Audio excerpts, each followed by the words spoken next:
I had heard of Bill Gothard, but I'd never met him before, never been to a seminar, but I came. How can I get rid of habits that I know are wrong?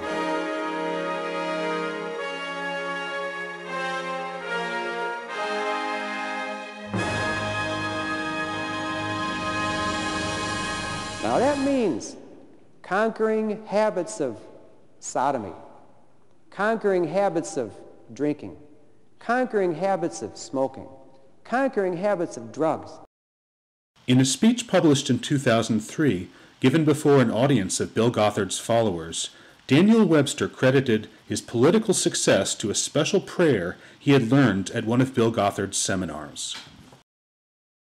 I was re-elected in 1982, and then someone invited me to the Northwoods for a seminar for legislators. I had heard of Bill Gothard, but I'd never met him before, never been to a seminar, but I came.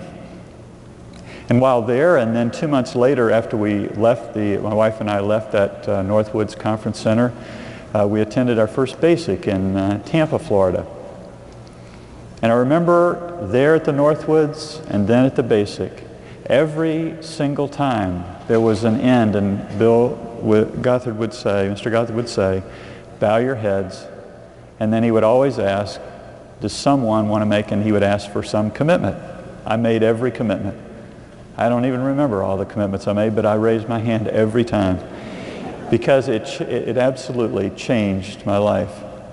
And one of those commitments was, which continued on. Many of those led to some disciplines that I ended up adding to my life, which I felt like were what I would consider lifesavers. They are the basis for everything I do today. But I also learned something else at that seminar in 1983 and then 84 when I went back. And that was, I thought that the prayer of the hedge of thorns of protection could be used around the district that I served. A picture in Bill Gothard's Marriage and Life Manual, Rebuilder's Guide, illustrates the concepts behind the Hedge of Thorns prayer. Basic principles of truth. Bind Satan. Pray a hedge of thorns. Cast down false reasoning. Conquer every thought. So I began praying that, because I was facing a very difficult opponent in 1984, I began praying that the voters would believe the truth, and I based it on a particular scripture. So I wrote that scripture down, I wrote the prayer down, and as a matter of fact, I passed it out to all our campaign workers, and I asked them to begin praying this prayer. And I will tell you, it was an absolute miracle, but we ended up winning that race in 1984. And again, by the grace of God. And so after that, I thought, I believe that prayer was one of the keys to us winning. So I began praying, same prayer, around the same district, and using the same verse, and then added a few other verses. But this time I prayed that every person that desired that district would lose interest. So since 1984, and now I'm elected in the Senate through the year 2002, including my jump from the House to the Senate, not one person has run against me.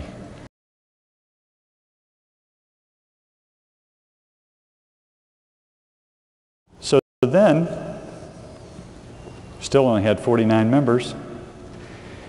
But remember, I began asking people to pray that same hedge of thorns.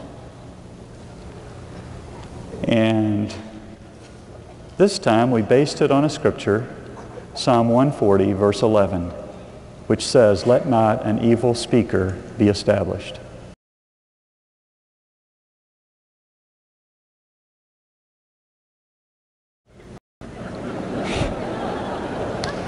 And in order to get there, we needed more seats, more house seats. So the other scripture we used was Luke 1:52. "You have put down the mighty from their seats and exalted them of low degree." And by those two scriptures and a lot of other things, after the election took place, we won by one vote.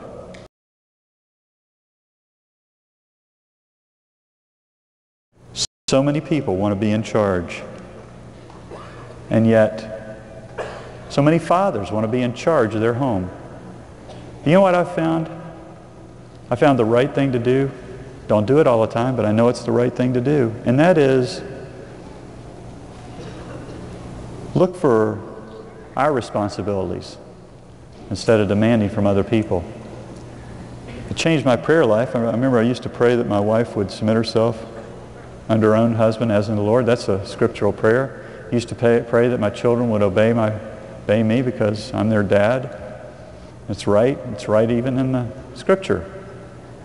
But then I started thinking about, what is my responsibility? Yes, I could be in charge, but what would be my responsibility? And I found out that a whole lot more said that I'm supposed to do for my wife and my children and others that I would be over.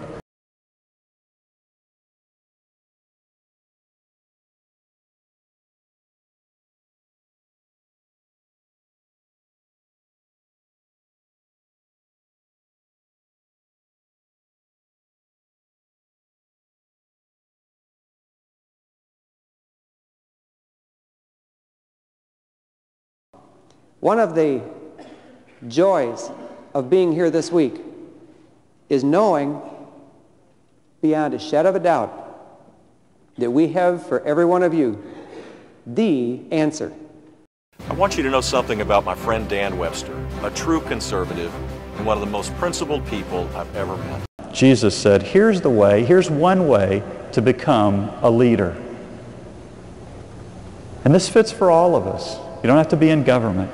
Whatever king there is, the kings of the Gentiles, this is the way they do it. They exercise lordship over the people that are there. They don't serve them. They rule over them.